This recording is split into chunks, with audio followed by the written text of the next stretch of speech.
Olá, eu sou Jean Rodrigues Magalhães e eu sou estudante de Engenharia da Computação da Universidade de Brasília. O tema do meu PIBIC é a análise espectral da variabilidade da pressão arterial e sua interpretação fisiológica. A minha orientadora é a professora doutora Flávia Maria. O processamento digital de sinais assumiu um papel de extrema importância na medicina através da utilização de métricas para analisar dados em eletrocardiogramas e poder identificar indicadores para possíveis riscos relacionados a doenças cardíacas, que também podem levar à morte. A pesquisa consiste em estudar as variabilidades presentes no sinal de pressão arterial contínuo com o auxílio da análise espectral e sua relação com a variabilidade da frequência cardíaca. Neste estudo, o enfoque está na relação da variabilidade de pressão arterial com disfunções do sistema nervoso autônomo, usando como auxílio dados da variação da frequência cardíaca em paralelo com dados relacionados à frequência respiratória, para elucidar a presença ou não nos riscos citados anteriormente em indivíduos jovens e idosos. A metodologia foi dividida em 4 etapas. Basicamente, a primeira é a obtenção dos dados na plataforma Physionet. O MATLAB é o software utilizado para o pré-processamento desses dados e colocar eles em escala. A toolbox do MATLAB utilizada foi a CRS-ID Lab, que fez o processamento desses dados, detecção do pico R e possibilitou ter a obtenção do espectro de potência da pressão arterial.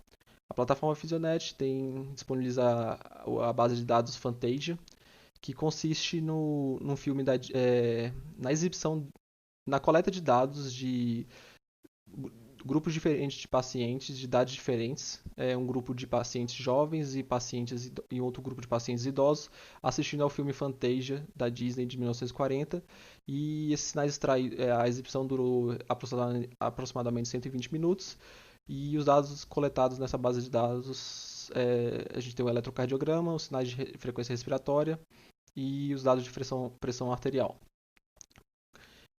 Como a gente falou que estava utilizando o MATLAB, a gente precisou do arquivo .mat, tinha os 3 vetores contendo as informações de amostragem dos sinais, da respiração, do ECG e da pressão arterial. No arquivo .info a gente tinha informações importantes como a frequência de amostra, o intervalo de amostragem, a duração total, a base, o ganho e as unidades desses sinais para a gente poder botar eles em escala. .head eram informações sobre os voluntários, como a idade e o sexo biológico. Após carregar os arquivos do MATLAB, a gente fez a extração de todas as variáveis e todas as informações necessárias que a gente precisaria mais na frente na toolbox e seguindo todas as informações do arquivo .info. Aqui, por exemplo, vocês podem ver os dados, os sinais amostrados aqui da pressão sanguínea, pressão arterial no caso, né? E o ECG, a respiração, todos eles fora de escala. Após utilizar os dados e o pré-processamento através de alguns algoritmos do MATLAB, a gente colocou eles em escala através daquelas informações. Aqui é a interface da Toolbox desenvolvida pela uma das alunas de mestrado da professora Flávia Maria, e apenas aqui para mostrar como é que é a interface dessa toolbox e a importação desses dados. A gente pode ver aqui os dados do voluntário idoso. À esquerda a gente tem os dados do ECG dele e à direita a gente tem os dados do sinal de 10 segundos de amostragem na pressão arterial. Aqui já temos os dados amostrados do voluntário mais jovem, um período de 10 segundos também, seu ECG e sua pressão arterial aqui à direita.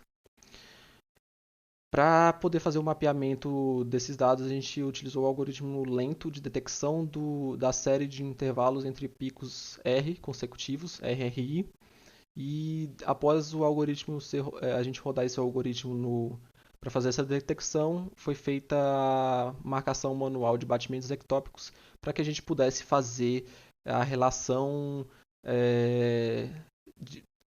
descobrir a relação entre o ECG e os dados da pressão arterial sistólica e saber a influência desses batimentos ectópicos na pressão arterial.